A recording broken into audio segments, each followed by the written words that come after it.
You who are not members of Impact 100, I'll do a quick little overview intro and then introduce myself. My name is Amy Davidson. I am the marketing chair for Impact 100 NYC and a founding member and an evergreen member, which means that I'm a member forever. And given that this organization was started by two of my wonderful friends, Emily Adis, who is on screen, joined us today, but not able to be on screen because of her physical location, and Mindy Wigatow, one of my former PTA co-presidents. Yes, we were PTA presidents in NYC. I'm not going anywhere. None of us, we're not going anywhere. So we're kind of not just evergreen, we're lifers. And I'm here today to welcome you to our first ever LinkedIn training. We decided that we wanted to get more involved in networking piece. And since LinkedIn, Impact 100 is all about connecting women and our nonprofit efforts and connecting them in a giving way to profit and benefit local New York City nonprofits, bring people together. The approach is that everybody contributes $1,000 and then we give away grants of $100,000 each year. Depending upon how many members we have. We do need to stay connected. We need to rejoin each year.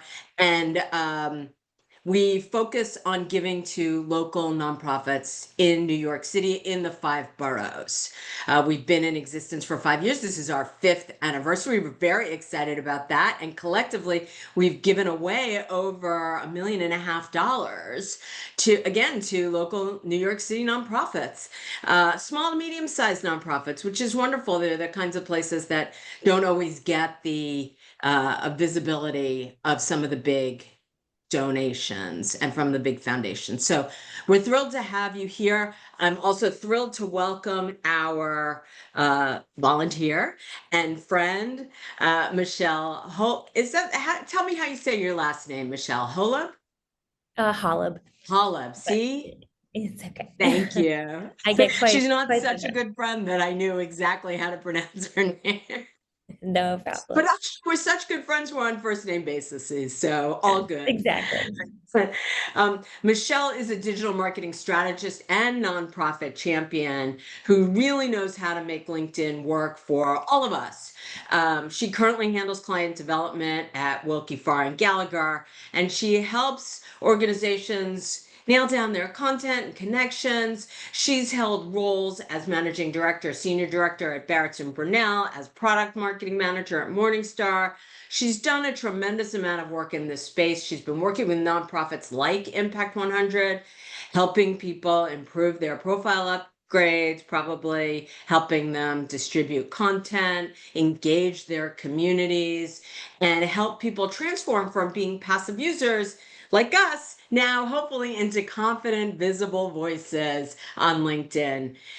Michelle brings us strategy and heart and hopefully real results for each of us and for our organization. And she's here to help us do the same for our own personal LinkedIn profiles, as well as helping Impact 100 improve our overall visibility.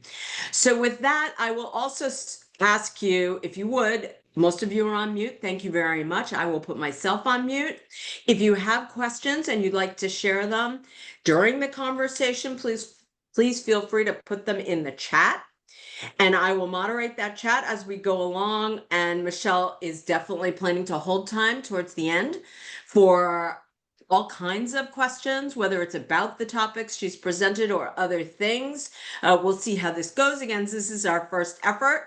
So we're going to sort of see how things evolve in terms of the content. I'm sure everybody's at a different level of knowledge. So let's just collectively try to be respectful of our peers.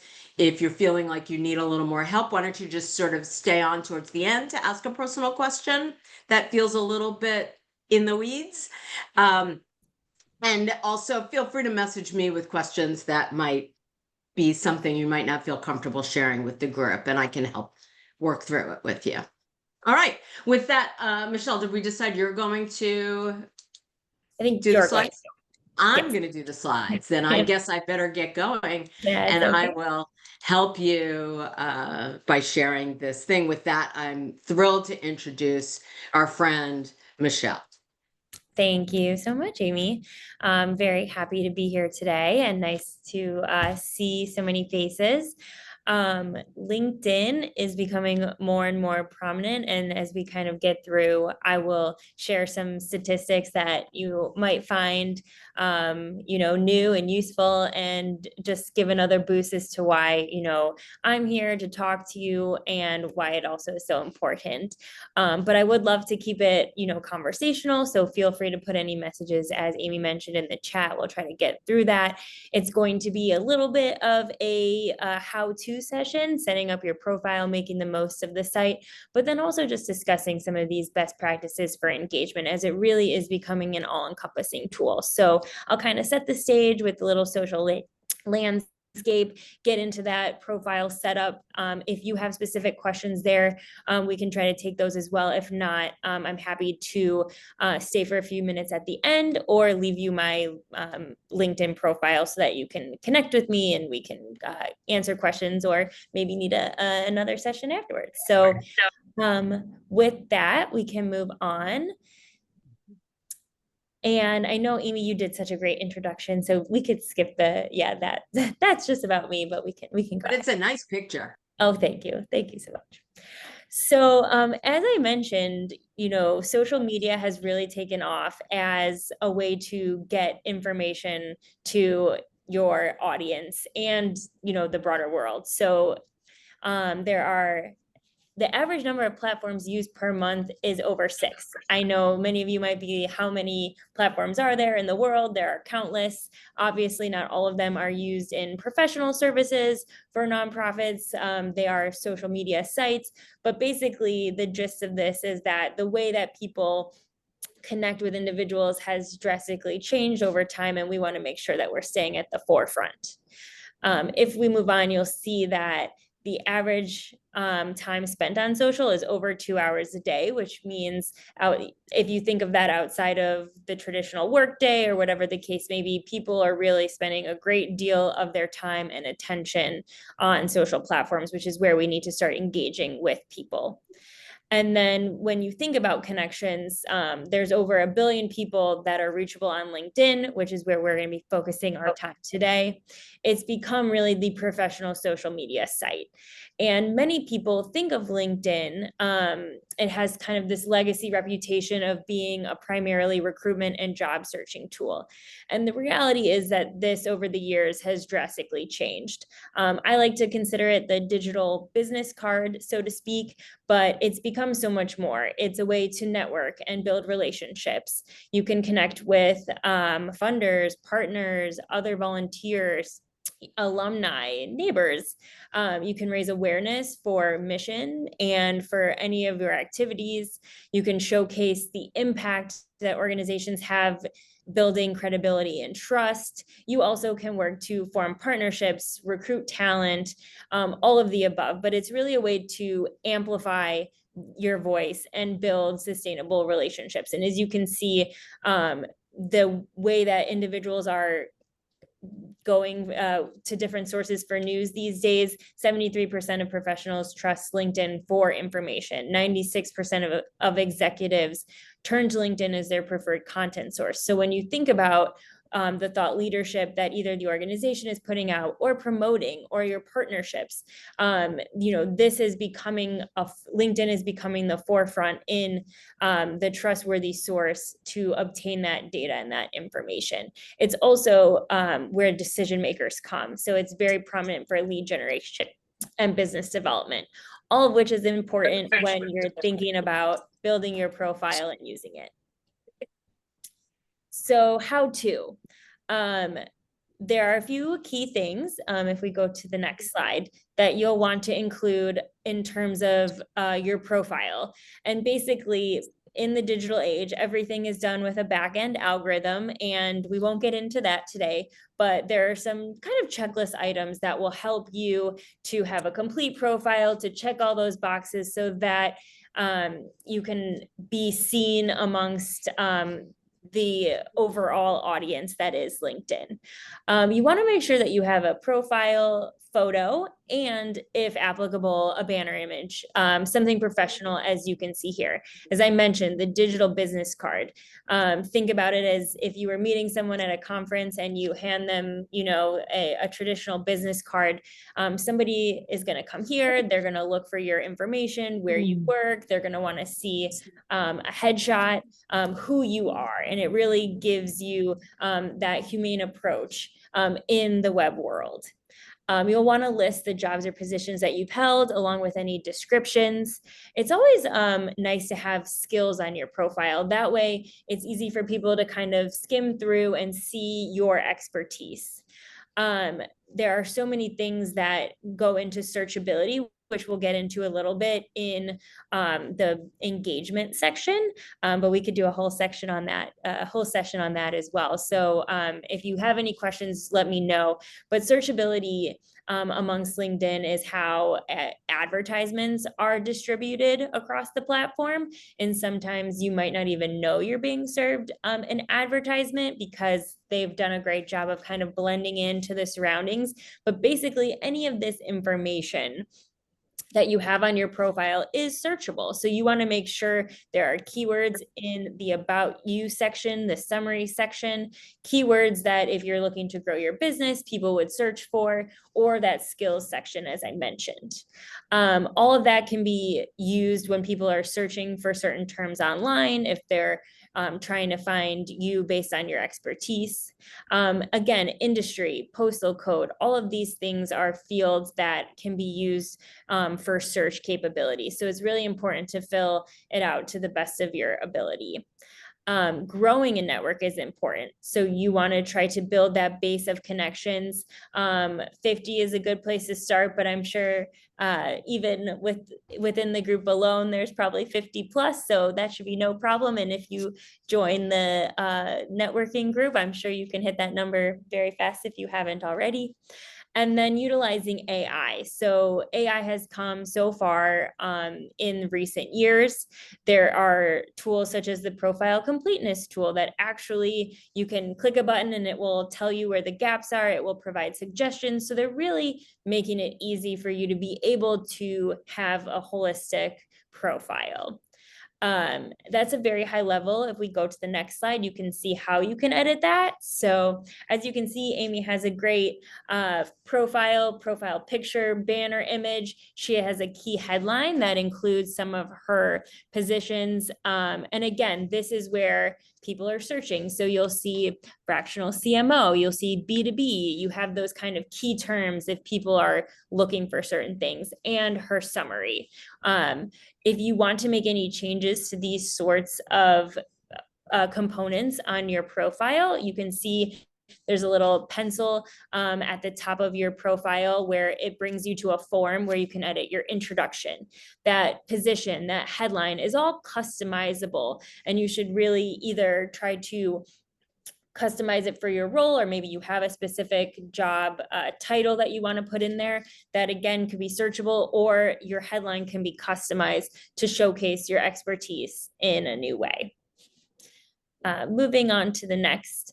This is another example of how to add experience to your profile. So you should be listing all of your roles and connecting yourself to the organization. So by clicking the little pencil, again, you'll get a pop-up where you can actually type in every organization that has a LinkedIn profile, and you can connect to that organization. And that's just important to do. So you'll see the logos populated on the left-hand side. There's a verification process where it will send a note to your, whether it's your work email, just to ensure that you are in fact associated with that organization. And again, as LinkedIn is the trusted network, this is just a way to offer a verification step so that people can trust the information that they see online. Any questions so far? I'll pause really quickly on the profile setup section. Nope. Okay, then we'll move on to settings. So another important aspect on this slide is making sure that your profile is visible to others. We really want to make sure that if you're if you are connecting with others, if you're adding content and posting about issues, that people can see it. So the visibility section, if you go into your settings, you'll get a drop down of choices. You'll see visibility. You want to make sure that these types of toggles are on. That way people can find you as much as you can find them. People can see your posts amongst your network as you are making posts. It's just a way to ensure the visibility is there. As we mentioned, the digital business card, we want to make sure that people can find your information when you're spending the time to craft it. So that's very quick on the setup function. And we could spend a lot of time there, but we're going to move on to some of the best practices for engagement. And one thing you'll note is that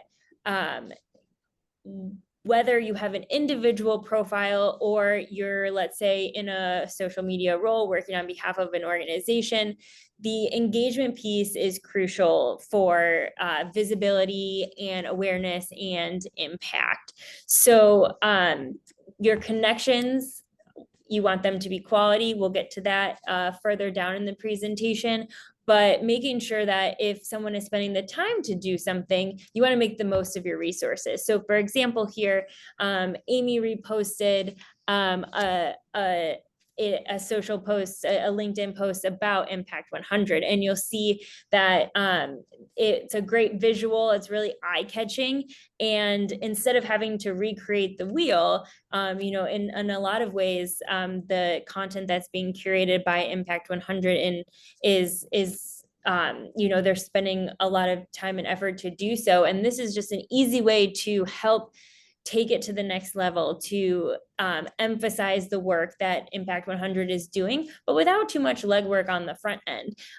Everyone as a member of this group should think of themselves as a brand extension of the Impact 100. And there's just that's an easy way by sharing. It's an easy way that you can just help as an extension gain traction and visibility without having to spend too much time on the curation aspect yourself. And you can see I also added a few other, a few other posts there, taking, again, that careful curation of content by organizations and helping be an extension of that brand. So things that keep audiences interested, variety of content and visuals, whether it's pictures or, infographics, making sure that the feed is interesting. Incorporate hooks. Maybe you're asking a question, maybe you're sharing a statistic, something that's going to grab their attention. We also want to keep posts synced whenever we're posting, because as you can see with some of these examples, you only see about 3 lines of text when you're first glancing down the page. Anything longer, people have to click to engage. So you need to do something to keep them, again, that hook, keep them interested early, but also keeping it succinct so that people aren't having to constantly scroll through to get to the point of your message. Conducting hashtag research. So hashtags are used in a number of ways. We have vanity URLs, which are, kind of crafty. And then we have the URLs are used for visibility purposes. So if hashtags are trending, that means that anything that's associated with that hashtag will show up underneath that category. And people follow hashtags if there's a certain topic that they're interested in. So mixing those vanity hashtags and publicity hashtags are important, and going through other nonprofits or other companies, within the industry that are on a similar playing field will help you to get an idea of what those hashtags should be. We also want to make sure that whenever we're posting something, we tell the audience what we want them to do. So a strong CTA or call to action. That could be read more. That could be, check out this website. This could be read this article, whatever the case may be, sign up for this webinar. You want to have something simple that people can find easily, understand what you want them to do. And then strategic tagging and posting. So we have some tips that we'll get into at the end of the presentation in terms of posting cadence, but you want to make sure that you're engaging consistently and regularly. If you are working with others, tagging individuals, tagging organizations is a great way to help with visibility and also that reach. So reach is very important, making sure that the visibility is present, that as many people are seeing the content as possible. Tagging is another way to do so. You probably could get a reshare from the individuals that you're tagging, the organizations you're tagging. It's a great way to have almost a informal conversation across the platform. So on the next, I'm sorry? But on the metro, they're pulling up like a half hour south of New Haven. Oh, I think somebody's not on mute. sorry. Okay. So a few quick do's and don'ts. What do we want out of our posting? Authentic stories, celebrating your network, encouraging accessibility. That could be as simple as adding an image. Oh, no problem. That can be adding an image description on top of an image in case the image can't be seen. Accessibility is a whole nother tranche, but we really want to show our authentic selves and ensure that you're not oversaturating your feeds. So one of the things we can look at that we will get into is the number of followers you have. You want to make sure that you're posting consistently, but you're not oversaturating, posting too much. We don't want to overuse hashtags. They say about 4 to 7 is the amount that you should go to for each post. We don't want to have a laundry list of hashtags, and we don't want to ignore engagement. So this is a collaborative platform, and those sorts of things all go into the algorithm if you're kind of posting and leaving it. And again, not saying that you can't, post over time and ignore everything else, but you do want to make sure that if people are responding, that you can offer, being a part of the conversation as well. And then we're going to do all this. How do we tell if it's working? So a few metrics for success, reach and impressions. So that goes into the visibility aspect. And as you can see on the screenshots here for analytics, whenever you're on your profile, there's a button that says show all analytics that you can go into to see as you're being active on the platform, your profile views, your post impressions, if you're posting, the amount of followers, your follower growth, which we'll get into, the engagements that you get on each post. So the reach is the number of people that are seeing your content.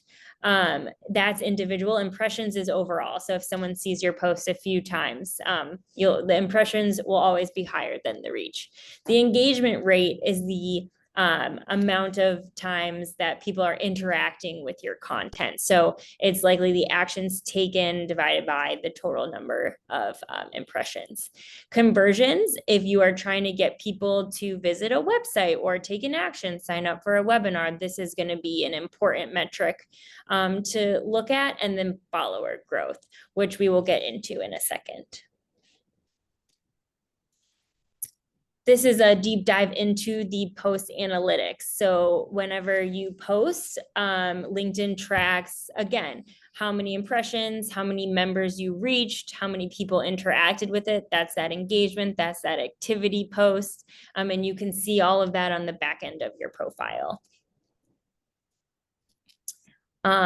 Okay, so I know we went through a lot of information. What are some quick tips that we can use to make the most of your profile and that can stay top of mind? So we talked about that consistency. Posting 1 to 3 times a week is a great place to start. So if you can, plan ahead with a content calendar, but 1 to 3 times a week is not oversaturating, but also remaining consistent and present to your audience. try to dedicate 5 to 10 minutes a day just to monitor and go through. You can like or comment on other people's posts to help their engagement. You can share relevant posts or respond to comments on anything that you have posted. Grow your connections strategically. And this is something we'll get into when we look at the follower growth. But who's actually in your network? We want to make sure that these are relevant people. If you're aiming for business development, or if you're sharing thought leadership, if you're trying to connect with others, in the industry, or potentially for, new clients, or sharing success stories or member stories to obtain new applicants for Impact 100, are those people in your network.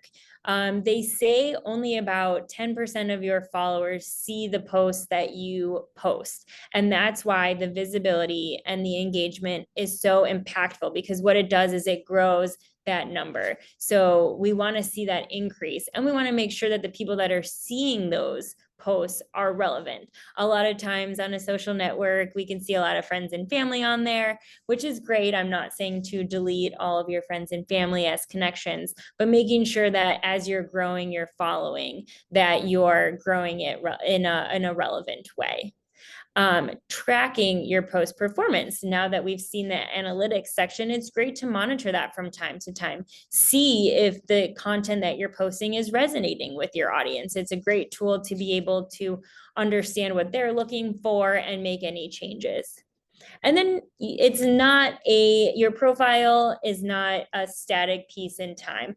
You'll want to continually update your profile. And as I mentioned, the AI tools, there are many that are available that will kind of take a look on a regular basis and tell you things that you can do moving forward. So for example, this is a screenshot of the weekly sharing tracker, which is available on everybody's profile. It's just a button that you can click, and it gives you suggested actions for the week, or based on the number of posts that you've done, or based on any comments that you have made. So there are the tools available. It's just fun to kind of play around and see what's out there.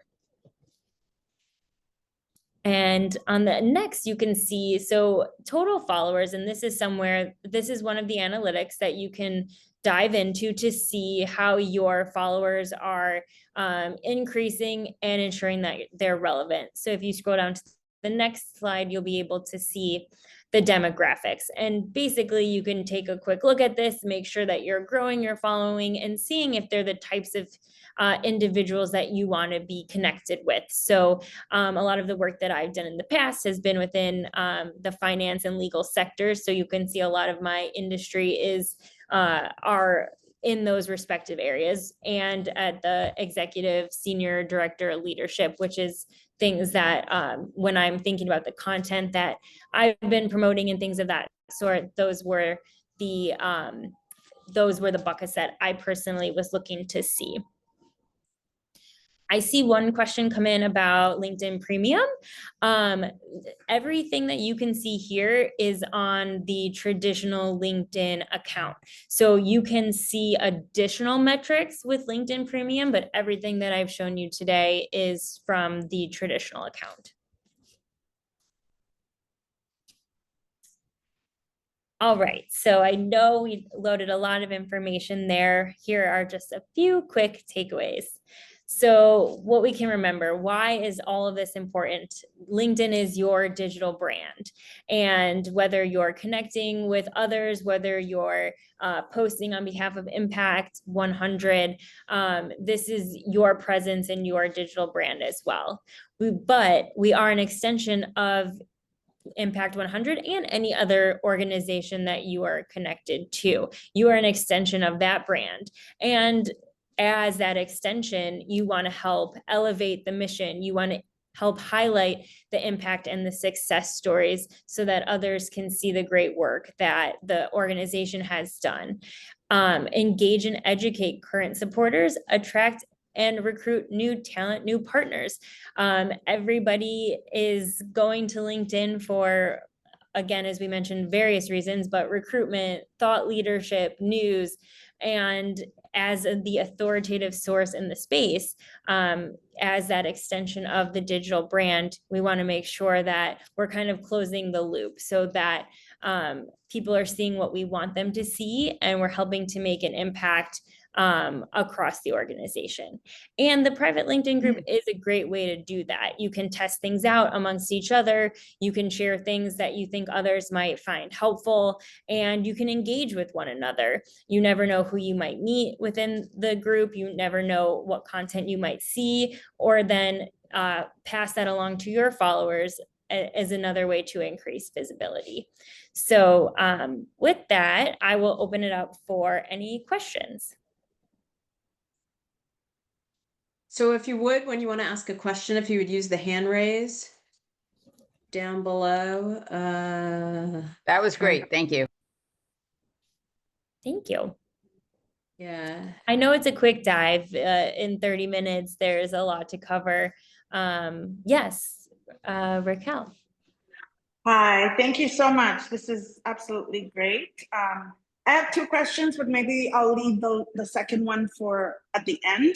But my first is, every time I message someone on the traditional traditional subscription, the premium bar keeps popping up that I have to choose premium. So I don't know if it's that my account was created so long ago that it's now like continuously prompting me, or like, is that normal? Like, do we have, right? We can stay with the traditional, correct? And still use? You can message with the traditional. I'm happy to connect with you later on that. I will say one of the things, it could be depending on who you're trying to reach out to. If someone is a third or like fourth degree connection, it doesn't always allow you to approach that person.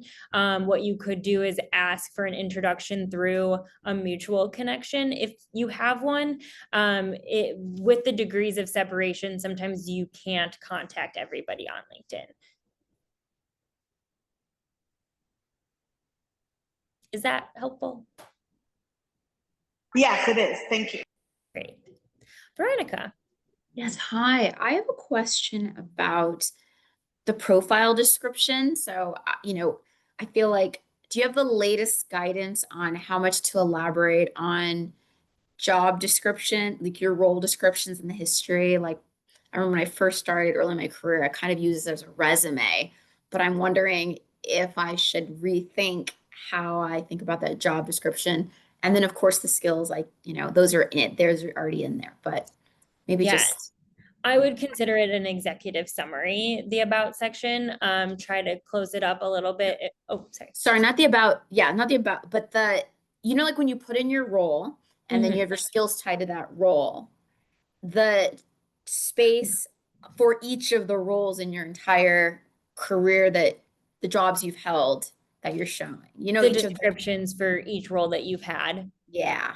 How much in depth am I doing? More like, achievements? Is it more just what the role was? Is it, my responsibilities? Like, what should that look like, and how long or short should it be? Sure. And I think, I'm sorry to give a runaround answer, but I do think also that would be what you're using the platform for. So a business development usage would be a little bit different than a recruitment usage.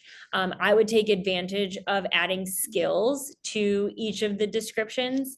And that's really an easy way to do so. There's like a little crown button. Yeah. Yes, I would add skills to each of those sections, and it's really not easy to do so. When you add a skill, you can kind of choose it. Let's say you've used that skill at 4 different roles, you can add it to all at the same time. But I would add skills, and then I would use, again, a short description of what the role entailed. I will say, if you're using it from visibility and searchability, if you, like I said, from a business development standpoint, not as many people are going to be reading word for word the descriptions, but what they're going to be doing is all of those keywords that you're using in the role or within the skills are going to be searchable. And so those are the kinds of things that can pull out if somebody's searching for that skill set. So I would keep it a little bit more succinct, hitting on those keywords of what the role entailed. Achievements are great. You can also use achievements in like the recognition section and having testimonials from coworkers and things of that sort. So that's another avenue to go on to help break it up, so it's not like a long laundry list of experience, if that makes sense. Is that Great. helpful? Thank you. Yeah, that is. Thank you. Ellen. Thank you, Michelle. This is so great. And thank you for doing this. I've been a member of Impact for 3 years, and as of last year, I'm an evergreen member. And I just think it's such a great organization. Two things. I'm currently in transition. I'm a senior business development executive. And what I do every night is look through my LinkedIn, and as people post and deliver messages, depending on my relationship with people. I'm proud to say, over 4,000 contacts on LinkedIn, but I should, because I'm in business development. What I do is I let them know my update personally, and then try and connect with them. And I've, as a result, had many, many great networking meetings through that process. So just something to think about. Second, in terms of banner, when you're in transition, I think the banner becomes a challenge. Right now, my banner is personal, and it's personal because I'm on a board of a camp that deals with social justice. So while it looks maybe just like a picture of a lake, it means a lot to me. So I'm keeping it that way for that reason. And when you said use the banner, for business purposes, I just have a question whether, in my case, what I'm doing still is relevant. Oh, sure. And if I said business, I think the word I meant to say was a professional standpoint. So a lot of people do use impactful imagery that is just professional. So for example, if you don't necessarily want to use a company branded image, if you're in Chicago, maybe it's the Chicago skyline, or if something that means something to you is absolutely fine. I think it's just maintaining that professionalism, and it lends to a story, right? If you're chatting with someone and, oh, by the way, or whatever the case may be. So I think if I did stumble upon that and I said business, I did mean more so professional. Thank you for clarifying. That's great. Yes. Yeah, Ellen, you'll notice that my headline was a Taylor Swift concert. So the heart was from when I saw her in, I think it was the Paris show. And so my hope is that it starts a little conversation with people if they like Taylor Swift, and it's a nice message to have a heart on your profile page. So I think it's a great question, is what to put in your headline. I And love it that. adds character, it adds a little bit. Sometimes you just see like profile pictures of self, if there's like you're cut off, or selfies of, certain things, and you just want to remember that it is, people are looking to this, like I mentioned, as like your digital business card. So you want to make sure that you can make that impact, that things are easily identifiable, not super blurry, that sort of thing. But it absolutely adds another layer. I think the other, Justine, who is a good connection friend here that I know in Chicago, has done some speaking engagements. So that, hers was on stage. So it really can go across the gamut, and you just want to make sure it adds a little flair. It's something to talk about, but also maintains that level of professionalism. You've got Jill Kasner here with a question. Jill? Hi. This is great. And I've done a number of sessions actually on this, because I feel like everyone who speaks on this topic has different things to say. So it's really terrific for me, I keep building my knowledge of what people are, doing and focusing on. So thank you. One topic I find really interesting, and I'd love to know your take on this, is how far back people should go, especially people, have been working for a while and maybe you've made some changes at various points, and just how far back, because for most of us, I know I was told you don't mention your graduation year, and but how do you sort of manage sort of the ageism, so to speak, and what you want to include? That is a great question. I think, as I mentioned a little bit earlier with Veronica's questions, I think it really does depend on what your focus is at that time. And also things can change, right? So this is not a static profile. It should change. It should expand over time. And I think as you're adding those experiences, and we talked about descriptions and whatnot, you don't need to outline something for everything. If you're going back to your very first job and, you know, you put it on there, I think it shows tenure. And so sometimes I think depending on, I know in the legal profession, a lot of times we like to see the tenure. We want to see that people, and I'm just speaking from, you know, the current industry, but they want to see the tenure, they want to see the movement, they want to see the build from associate to partner at these, you know, things like that. And so having that tenure could be important to showcase, you know, your time in the industry, your expertise. However, you'll even notice on my profile, I think the very first job I had out of college, while I was connected to that organization, that firm has been acquired by a larger firm or is no longer in operation. And so things change. And you could certainly leave it up there, but I think the reason that it really it shifts and over time, and you want to make sure that you're shifting with it, is because you don't need to place as much of an emphasis maybe on those earlier years or the longevity, but either having it, listing it, if that's important to your specific goals on LinkedIn, I think is important. But it's not discrediting what you're doing now. Having those skills have, you know, listed under what you're doing, or having that executive summary, a lot of people are paying more attention to that, which is why I think we're seeing those sorts of things increase among profiles. Is we're seeing a lot more of the executive summaries. We're seeing people get creative with their headlines as opposed to just having, you know, their current role. So there are new features that are giving, you know, that quick, succinct, the hot takes without having to go back throughout tenure. But if it is important to you and your industry and the story to tell, I would certainly list it out in the experience section. Thanks. Great question. These are terrific questions. Thank you all for your participation. Anybody else before we sign off?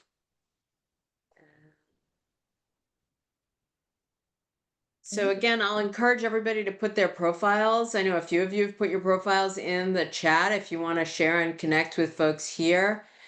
I put the LinkedIn networking group for Impact 100. I can do it again here. I'll do it again here at the end. And that is exclusively for our membership.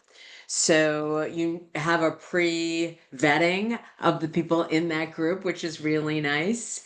And what we'll try to do, Michelle and I'll reconnect and sort of see if there are other topics that we want to dig into based on the questions and the topics that we've covered today.